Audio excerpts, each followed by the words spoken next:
पहले अनंत सिंह के साथ मोकामा में और अब लखीसराय में तेजस्वी यादव को धोखा देने वाले विधायक को ललन सिंह केंद्रीय मंत्री हैं, मुंगेर के सांसद हैं, अपने इलाके में एनडीए की कमान संभाले हुए हैं।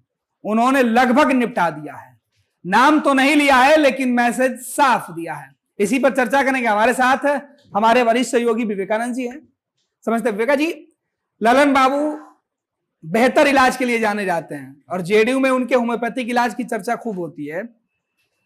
पहले उन्होंने मोकामा में दमखम दिखाया अनंत सिंह को ले जाकर, और अब लखीसराय में इसके पहले भी वो बोल चुके हैं कि अब डराने वाले लोग नहीं आएंगे। और इस बार तो उन्होंने साफ कहा कि ईबीसी को डरने की जरूरत नहीं है। मतलब क्या है कि ललन बाबू क्या संदेश देना चाहते हैं और क्या बताना चाहते हैं एनडीए को? देखिए, जो कंफ्यूजन था उस कंफ्यूजन को एक बार फिर से ललन सिंह ने दूर कर दिया है, और दूर किसी दूसरे विधानसभा क्षेत्र में जाकर नहीं, बल्कि उसी सूर्यगढ़ा विधानसभा क्षेत्र में जाकर, जहां पर तेजस्वी यादव की पार्टी आरजेडी से चुनाव जीते, लालू परिवार के बेहद करीबी रहे विधायक प्रहलाद यादव को लेकर के क्लियर कर दिया है। ललन सिंह इसके पहले भी उन्होंने क्लियर किया था कि लखीसराय के आतंक को हम सूर्यगढ़ा में एनडीए का या जेडीयू का प्रत्याशी नहीं बनाएंगे। तब इस पर चर्चा हुई थी और कहा गया था कि बीजेपी कोशिश करेगी, कि बीजेपी इस कोशिश में है कि जिसके चलते विवाद हो रहा है सूर्यगढ़ा में, फिर से उसी को टिकट दिया जाए। बीजेपी और खास करके विजय सिन्हा इसके लिए कोशिश कर रहे हैं, प्रयास कर रहे हैं। लेकिन आज जिस तरह से चानन में, सूर्यगढ़ा विधानसभा के चानन प्रखंड में ललन सिंह कार्यक्रम में गए और बाजाप्ता सभा को संबोधित करते हुए उन्होंने क्लियर कर दिया कि जो अपने आप को समझते थे, जो अति पिछड़ों को डराने की कोशिश करते थे, उनकी मंशा कामयाब नहीं होगी। यह ललन सिंह का ऐलान है। यह ललन सिंह आज इस बात को स्पष्ट कर रहे हैं कि आप तमाम लोगों को, जो अति पिछड़े समाज के हैं, जो कमजोर समाज के हैं, उनको किसी से डरने की जरूरत नहीं है, बल्कि आप लोग नीतीश कुमार के साथ हैं और नीतीश कुमार की सरकार जो है सबको साथ लेकर चलती है। ऐसी स्थिति में जो अपने आप को समझ रहे हैं कि वे डरा करके वोट ले लेंगे, उनकी मंशा कामयाब नहीं होगी। यानी कि ललन सिंह ने एक बार फिर से क्लियर कर दिया, ललन सिंह ने अपने स्टैंड को यह साफ कर दिया है कि चाहे जो भी दबाव आ जाए, बीजेपी के नेता चाहे जितना भी प्रेशर बना लें, सूर्यगढ़ा सीट पर कोई समझौता नहीं होगा। उस दिन पहले भी उन्होंने ऐसी ही बात कही थी, लेकिन तब कहा गया था कि विजय सिन्हा और सम्राट चौधरी मतलब प्रहलाद यादव को लेकर के कुछ न कुछ रास्ता निकालेंगे, ललन सिंह को मनाने की कोशिश की जाएगी। लेकिन एक महीने में दूसरी बार ललन सिंह ने यह बात कह दिया, तो अब ऐसा लगता है कि जो प्रहलाद यादव, जिन्होंने लालू परिवार को धोखा दे करके, लालू परिवार का साथ छोड़ करके, आरजेडी का साथ छोड़ करके 2024 में एनडीए के खेमे में आए थे, उनकी दाल गलने वाली नहीं है। क्लियर हो गया है कि जेडीयू में सूर्यगढ़ा विधानसभा क्षेत्र में एनडीए के उम्मीदवार प्रहलाद यादव नहीं होंगे। एकदम क्लियर है, मैसेज क्लियर है। और फिर से ललन सिंह ने क्लियर कर दिया और उस अति पिछड़ा समाज को संबोधित करते हुए उन्होंने क्लियर कर दिया है कि ईबीसी समाज को डरने की जरूरत नहीं है। जो लोग समझते थे अपने आप को, जो लोग डराने की कोशिश करते थे, उनका यहाँ पर चलने वाला नहीं है।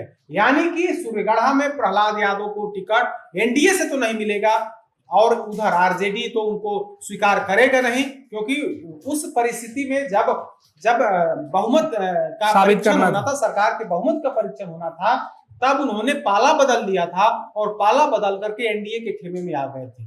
तब नीतीश कुमार की सरकार और विपक्ष के बीच क्लोज फाइट था, 2-4 विधायकों का अंतर था। तब प्रहलाद यादव ने पाला बदला था और बिहार विधानसभा के अंदर पाला बदला था, विपक्ष से सत्ता पक्ष की तरफ आ गए थे। तब इसकी काफी चर्चा हुई थी और चर्चा इस बात को लेकर के हुई थी कि प्रहलाद यादव जैसा शख्स, जो लंबे समय से लालू परिवार का बेहद करीबी, लालू यादव का विश्वास पात्र, और वह प्रहलाद यादव ने पाला बदला है। तब तेजस्वी यादव ने कहा था कि प्रहलाद यादव इस तरफ से उस तरफ क्यों गए हैं, यह हम जानते हैं, उनकी अपनी मजबूरी है, उस मजबूरी में उस तरफ गए हैं। बजाप्ता कहा भी था तेजस्वी यादव ने। तो जिस मजबूरी के तहत एनडीए के खेमे में आए, कहा जा रहा है कि उसमें उनको कुछ लाभ मिला। लेकिन जहां तक टिकट की बात है तो सूर्यगढ़ा विधानसभा क्षेत्र से टिकट मिलना मुश्किल है। और प्रहलाद यादव कह सकते हैं कि जिस तरह से धोखा उन्होंने लालू परिवार को दिया, अब एनडीए भी और खास करके जेडीयू भी उनसे उसी अंदाज में निपटने की कोशिश कर रही है कि जो प्रहलाद यादव को लगता था कि विजय सिन्हा को उसका साथ लेने से उनकी नैया पार हो जाएगी। विजय सिन्हा लगातार उनके लिए कोशिश भी कर रहे थे। कहा जाता है कि विजय सिन्हा के प्रयास से ही उन्होंने पाला बदल करके एनडीए के खेमे में आए थे, लेकिन विजय सिन्हा की मेहनत पर भी पानी फिरते हुए दिख रहा है। तो ऐसे में आज एक बार फिर से उसी चानन सूर्यगढ़ा विधानसभा क्षेत्र में जाकर के ललन सिंह ने मैसेज दे दिया है कि वे 1 महीने पहले भी उसी स्टैंड पर थे और आज भी उसी स्टैंड पर है कि लखीसराय के आतंक को सूर्यगढ़ा में टिकट नहीं मिलेगा। अगर सूर्यगढ़ा में टिकट मिलेगा तो वह जेडीयू के किसी कार्यकर्ता को मिलेगा, जेडीयू वहां से अपना प्रत्याशी बनाएगी, न कि बीजेपी। ये तो साफ है कि ललन सिंह जेडीयू के लिए फील्डिंग कर रहे हैं, लेकिन ललन सिंह के इस फील्डिंग का नतीजा क्या होगा? क्योंकि बीजेपी में नंबर 2 के डिप्टी सीएम विजय सिन्हा है और विजय सिन्हा उसी शर्त पर उनको लेकर आए थे, तो क्या टकराहट नहीं बढ़ेगी? देखिए, ललन सिंह का वह संसदीय क्षेत्र मुंगेर से वे सांसद हैं और यह बात हर किसी को पता है कि अपने संसदीय क्षेत्र में किसी दूसरे का हस्तक्षेप वे बर्दाश्त नहीं करते हैं। ठीक है, विजय सिन्हा भी उनके ही संसदीय क्षेत्र से आते हैं, लखीसराय उनका विधानसभा क्षेत्र है, लेकिन ललन सिंह जिस कद के नेता है और ललन सिंह की जो हैसियत आज की तारीख में है, उनको बिहार बीजेपी नहीं, वे केंद्रीय मतलब शीर्ष नेतृत्व से बात करते हैं। तो वैसी स्थिति में अगर ललन सिंह ने ऐलान कर दिया है, ललन सिंह ने सार्वजनिक मंच पर यह बात कही है, ललन सिंह ने मीडिया के सामने यह बात कही है कि लखीसराय के आतंक को हम सूर्यगढ़ा में टिकट नहीं देंगे, बिना नाम लिए उन्होंने प्रहलाद यादव के बारे में अपनी मंशा, उनको जो सोच रहे थे उस सोच को उन्होंने बाहर कर दिया।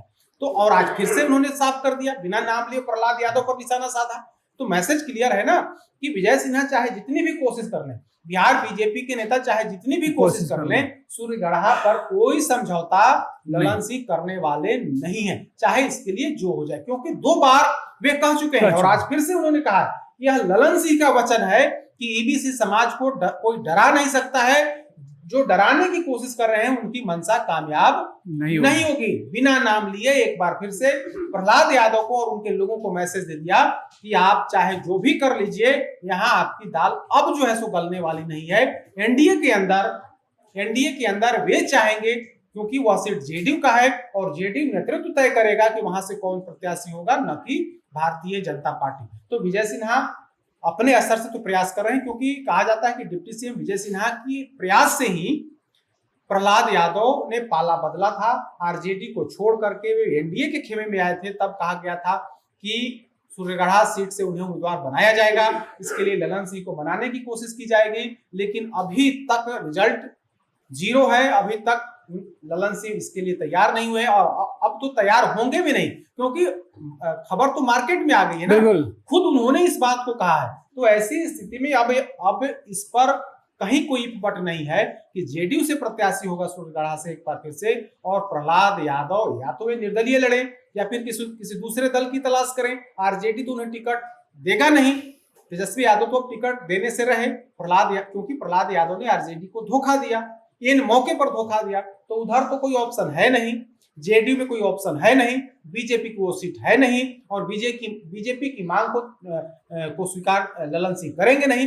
तो वैसी स्थिति में अब प्रहलाद यादव के लिए ऑप्शन यही है कि जन सुराज को तलाशें, किसी दूसरे दल को तलाशें, और नहीं तब तो फिर निर्दलीय का ऑप्शन है। विवेका जी, ये वही प्रहलाद हैं जो विधानसभा के अंदर नीतीश कुमार की सरकार बचाने के लिए संकट मोचक बने हुए थे, तब बड़ी चर्चा इनकी हुई थी, लेकिन आज ललन सिंह की लकीर ये खुद नहीं लांघ पा रहे हैं। देखिए, यह तो सही है ना कि 2024 में जब सत्ता पलट हुआ था, यानी कि महागठबंधन की सरकार गई थी और एनडीए की सरकार आई थी, तब जेडीयू और बीजेपी के कई विधायक राजद के संपर्क में थे, यह क्लियर है, और इसको लेकर के मुकदमा भी चल रहा है, इसकी जांच आर्थिक अपराध इकाई भी कर रही है। कई विधायक, जिसमें से बीजेपी और जेडीयू के लगभग 7-8 ऐसे विधायक थे जो संपर्क में थे विरोधियों के। इसके बाद खेल क्या हुआ कि इधर से यानी कि एनडीए की तरफ से भी राजद विधायकों को तोड़ने की कोशिश की गई, कई राजद विधायकों को तोड़ा भी गया। उसमें आनंद मोहन के बेटे चेतन आनंद समेत कई ऐसे विधायक आनंद थे। सिंह की पत्नी, आनंद सिंह की पत्नी, शुरुआती में यही दो लोग, 6-7 ऐसे विधायक थे। उसमें प्रहलाद यादव यादव। और प्रहलाद यादव के बारे में, प्रहलाद यादव को तो हम लोगों ने देखा कि किस तरह से जब सदन की कार्यवाही चल रही थी, शुरू होने वाली थी, बिल्कुल दोनों पक्ष और विपक्ष के विधायक सदन में बैठ गए थे। इसी बीच विपक्षी खेमे से उठ करके प्रहलाद यादव आनंद फानन में सत्ता पक्ष की तरफ चले आए थे। यह तो हम लोगों ने वो तस्वीर देखी है विधानसभा के अंदर। तेजस्वी खुद हैरान हो गए थे, हर व्यक्ति, हर विधायक हैरान हो गया था। हम लोग भी जब देखे वो तस्वीर देखे तो हैरान हो गए कि किस तरह से पाला बदला जाता है। प्रहलाद यादव ने उसको सार्वजनिक किया था कि उधर से उठ करके इधर आ गए थे। तब लगा था कि प्रहलाद यादव को लेकर के अब कहीं कोई इफ बट नहीं है, क्योंकि वे संकट मोचक की भूमिका में है। जिस तरह से सरकार संकट में थी, जिस तरह से एनडीए के विधायक राजद के संपर्क में थे, उससे लग रहा था, तब लग रहा था कि प्रहलाद यादव ने इन वक्त पर नीतीश कुमार की सरकार को मदद किया है। तो इस फर्ज को, इस कर्ज को कहीं ना कहीं एनडीए की सरकार या फिर जेडीयू या बीजेपी अदा करेगी। लेकिन जिस तरह से ललन सिंह का स्टैंड है, जिस तरह से ललन सिंह ने क्लियर कर दिया है कि सूर्यगढ़ा पर कोई समझौता नहीं होगा, चाहे उसके लिए जो हो जाए, और खास करके प्रहलाद यादव के मुद्दे पर तो कोई समझौता होने से रहा, उस पर कोई समझौता नहीं होगा। पहले भी उन्होंने क्लियर किया और आज भी क्लियर कर दिया है। तो ऐसी स्थिति में न तो बिहार बीजेपी के नेता उनके उस निर्णय को बदल सकते हैं और न ही केंद्रीय जो भाजपा का जो शीर्ष नेतृत्व है वह भी बदल सकते, क्योंकि यह खबर, यह चर्चा, यह बात सार्वजनिक है। और ललन सिंह के बारे में कहा जाता है कि उन्होंने जो बात कह दी उससे पीछे हटते नहीं। आज भी उन्होंने कहा कि ललन सिंह का वादा है कि आपको किसी तरह कोई डरा नहीं सकता। ओपन मंच से उन्होंने कहा, एक तरह से चैलेंज दिया और उनको चेतावनी भी दी कि ललन सिंह पीछे हटने वाला नहीं है। बिल्कुल, तमाम जानकारी के लिए विवेका जी आपका बहुत बहुत धन्यवाद। तो बिहार के एक विधानसभा सीट पर सीधे तौर पर तलवार मैदान से बाहर हो गई है। अब देखना है कि इस बार कुर्बान कौन होता है। फिलहाल ललन सिंह के निशाने पर प्रहलाद यादव हैं, जिन्होंने तेजस्वी यादव को विधानसभा के अंदर धोखा दिया था। राजद ने उनसे बदला तो नहीं लिया, लेकिन ललन उन्हें सबक सिखाते हुए जरूर दिखा। पैनोरमा ग्रुप, जो सोचता है वो करता है। आपके अपने सपनों का आशियाना। ये लो मुंह मीठा करो, आज मैंने अपना जॉब छोड़ दिया। अब हम पूर्णिया वापस जाएंगे। जॉब छोड़ दिया है? मतलब ये घर कैसे चलेगा? हम करेंगे क्या? और माँ बाबूजी क्या बोलेंगे? इसलिए मैं एक और मिठाई का डब्बा लाया। अपने बिजनेस के लिए लोन अप्रूव हो गया। अरे लोन अप्रूव हो गया वो तो ठीक है, लेकिन पूर्णिया में हम रहेंगे कहाँ? अपना घर भी तो नहीं है वहां। इसलिए तो एक और मिठाई का डब्बा अलग से लाया हूं।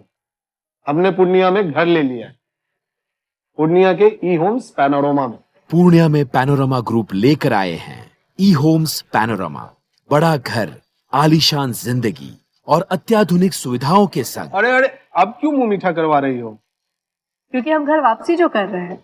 घर वापसी की खुशी पूर्णिया में ई होम्स पैनोरमा के संग। ई homes panorama, luxurious lifestyle redefined.